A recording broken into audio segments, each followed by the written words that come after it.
আমার খুব জগন্নাথ দেবের মহাপ্রসাদ খাওয়ার ইচ্ছে হয়েছে। আমি এখন খড়গপুরে রয়েছি, তো এইখানেই একটা খুব ভালো জগন্নাথ মন্দির রয়েছে।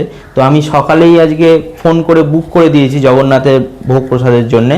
তো আমি এখন আনতে যাচ্ছি, এখন দুপুর 1টা বাজতে চলেছে।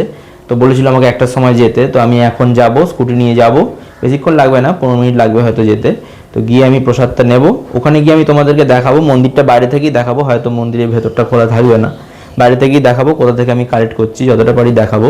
তারপর আমি ঘরে আসবো, ঘরে এসে প্রসাদে কি কি দিয়েছে, অনেক কিছুই থাকে। আমি বেসিক মহাপ্রসাদ বুক করেছিলাম, 120 টাকা নিয়েছিল পার্সেল, আর যদি ওখানে আমি বসে খাই তাহলে 100 টাকা নেবে। তো আমি এসে তোমাদেরকে দেখাবো কি কি দিয়েছে আর কীরকম কি। এমনিতে জগন্নাথের মহাপ্রসাদ ভালোই হবে, তাও কীরকম খেতে সেটাও আমি তোমাদেরকে দেখাবো। তো আমি এখন জগন্নাথ মন্দিরে চলে এসেছি, এই জগন্নাথ মন্দিরের গেট এটা। আর ওই দিকে একটা মন্দিরটা দেখা যাচ্ছে, দেখো ওই দিকে সাদা মন্দির দেখা যাচ্ছে, ওইটা হচ্ছে মেন মন্দির। আর এই দেখো দেওয়ালে কত সুন্দর পেন্টিং করা রয়েছে। আর ওইদিকে এখন মেন গেটটা বন্ধ রয়েছে, আর ওইদিকে একটা গেট রয়েছে যেখান থেকে সবাই ভোগ প্রসাদ নিতে আসে। প্রচণ্ড রোদ ছিল যখন সকালবেলা, তো আমি ভাবছিলাম এত রোদে কী করে যাব। তো যাই হোক, জগন্নাথ দেবের কৃপায় একদম বৃষ্টি হয়ে গেছে, ঠান্ডা ঠান্ডা ওয়েদার, দেখতে পাচ্ছি আমি মোটামুটি ভিজে ভিজেই এসেছি। তো চলো আমি এবার নিয়ে আসছি।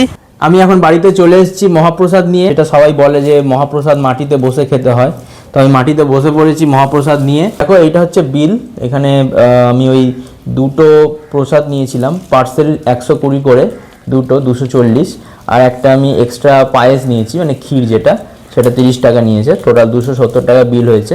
এটাতে মোটামুটি 4 জন খেয়ে নিতে পারে অনায়াসে, মানে এতটাই কোয়ান্টিটি বেশি দেয়।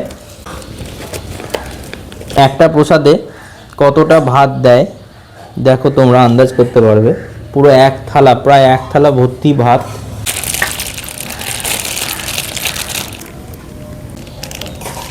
পাঁচমিশালি সবজি দিয়ে তরকারি, ডাল রয়েছে এখানে, কাবলি ছোলা দিয়ে তরকারি, চাটনি, আর এটা হলো পায়েস। প্রথমে একটু ডাল নিলাম,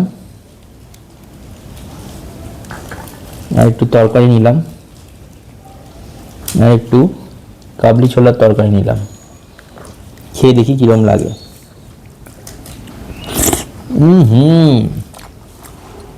মারাত্মক। জয় জগন্নাথ। অসাধারণ টেস্ট, খুব সুন্দর হয়েছে।